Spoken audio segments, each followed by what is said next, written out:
Déjà, en décembre 2016, des témoins parlaient de rebelles au sein des forces d'ordre congolaises qui ont réprimé les manifestants contre le président Joseph Kabila. Ce lundi, l'ONG américaine Human Rights Watch va plus loin et révèle dans son rapport que des ex-rebelles du M23 étaient recrutés par l'armée. Les précisions de Laurie Fachot. Coup de tonnerre ce lundi. L'ONG Human Rights Watch accuse Joseph Kabila d'avoir recruté des anciens combattants du M23 pour qu'ils répriment les manifestations de l'année dernière.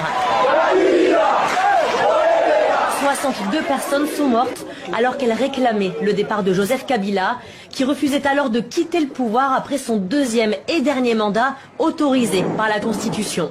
Nous avons fait plus de 120 entretiens, y compris avec des commandants, des combattants et des leaders politiques de M23.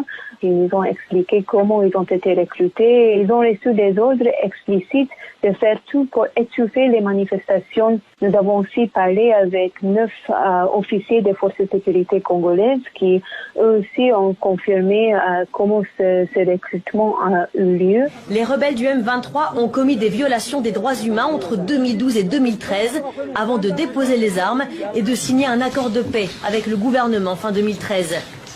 Ce lundi, le chef politique du M23, Bertrand Bissimois, a réagi au rapport de l'ONG.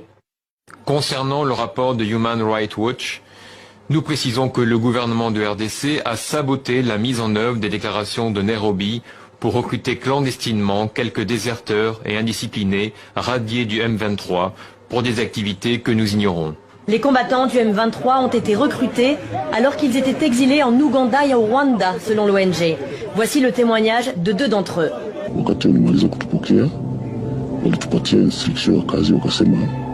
Mwenye atasubutu kuleta kichwa ngumu juu ya hiyo mambo eti Kabila atoke, ni kuua na kufunga, kuna kitu ingine. Nafasi kwenye tulikuwa tunakuta kikundi ya watu 5 au zaidi ya bali tulikuwa tukiwa